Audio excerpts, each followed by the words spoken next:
Wake up, Cincinnati. I'm Matt Peiken, and this is your final newscast for this Thanksgiving week, Tuesday, November 25th. Tensions are rising between Cincinnati City Council and Hamilton County Commissioners over how to complete the final 5 parcels of the Banks Riverfront development. City officials favor high-rise residential buildings, calling the current layout underbuilt. County Commissioners, however, are more cautious, with at least one suggesting the remaining lots are not a priority. A final decision requires joint approval, and though extreme delays are unlikely, past disagreements have caused years-long setbacks. Discussions on financing infrastructure are set to begin this month. Read more about this in the Inquirer.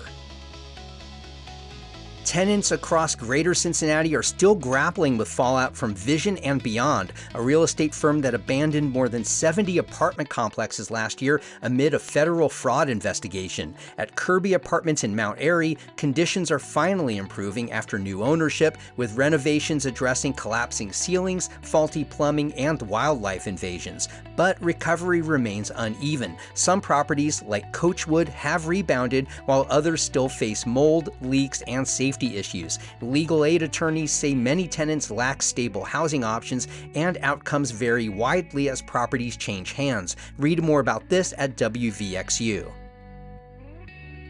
Sokheith Phong, a Cambodian refugee now living in Cincinnati, continues to advocate for democracy in his home country while separated from his wife and 4 children. Phong fled Cambodia in 2017 after authorities issued an arrest warrant for his work with the banned opposition party. Though the U.S. granted him refugee status 2 years ago, a policy change under President Trump halted the program that would have reunited his family. Phong, who works at Good Samaritan Hospital, says he remains committed to both political activism and bringing his loved ones to safety. Read his story in the Inquirer. A vacant 19th century building in downtown Cincinnati, known for its Cincinnati Toy Heritage mural, is set for redevelopment into 12 residential units and 4,500 square feet of commercial space. Developer Nadav Levain, through YOLO Investments, acquired the building at 23 West Court Street on October 31st. The upper floors will become large apartments with rooftop access, while the ground floor is aimed at attracting a restaurant or bar. Levain is pursuing city tax abatements and Ohio Historic Preservation tax credits to support the project, expected to complete by early 2027. Read this story in the Business Courier.